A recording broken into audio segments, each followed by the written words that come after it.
Bienvenue sur Light & Shoot, aujourd'hui on va parler du fall-off. Aujourd'hui je vais juste te filer une définition toute bête qui va t'aider à comprendre un peu mieux la lumière. Le fall-off c'est ni une technique ni un setup, c'est une donnée en quelque sorte. C'est la façon dont la lumière s'estompe sur ta photo. Ici ce qui nous intéresse c'est la façon dont la lumière s'estompe sur le modèle. On va donc parler de fall-off vertical.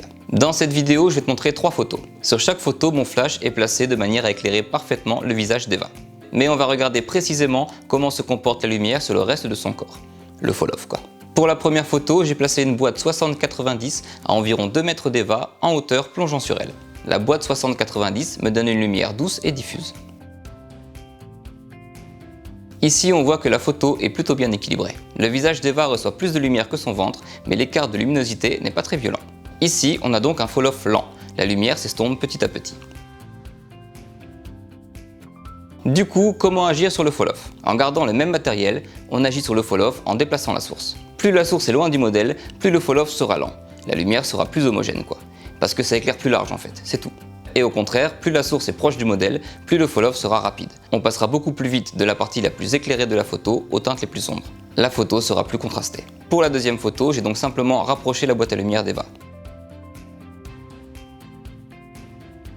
On voit que son visage est toujours très bien éclairé, mais son ventre reçoit moins de lumière. Le fall-off est plus rapide.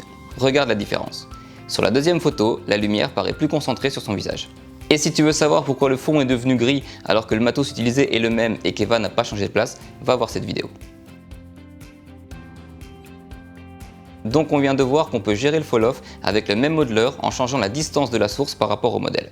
Mais chaque modeler a un fall-off différent, sinon c'est pas drôle. Donc globalement, à distance égale du modèle, plus la source sera grande, plus le fall-off sera lent. Ton modèle sera éclairé plus uniformément si tu préfères. Pour t'illustrer ça de manière très visible, j'ai laissé le flash au même endroit et j'ai remplacé la boîte à lumière par un bol beauté avec une grille d'abeille. Ce qui va donc concentrer la lumière.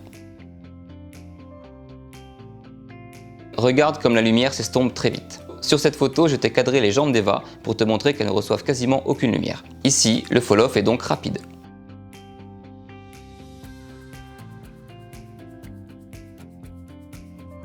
Et donc concrètement, à quoi ça sert? Imagine que tu fasses une photo en plan américain et tu trouves que les jambes de ton modèle ne sont pas assez éclairées. C'est que ton fall-off est trop rapide. Donc tu recules ta source ou tu mets un modeler plus grand. Et si au contraire tu veux un portrait où la lumière est concentrée sur le visage, choisis un modeler et un placement de ta source qui te donne un fall-off très rapide. Mais pour finir, imaginons que tu places une source dont tu adores le rendu, mais que tu trouves le fall-off un peu trop rapide.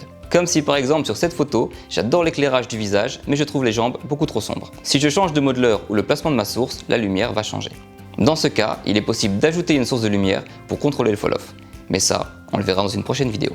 J'espère que cette vidéo t'a plu, n'hésite pas à t'abonner pour voir les suivantes et je te dis à très bientôt sur Light & Shoot.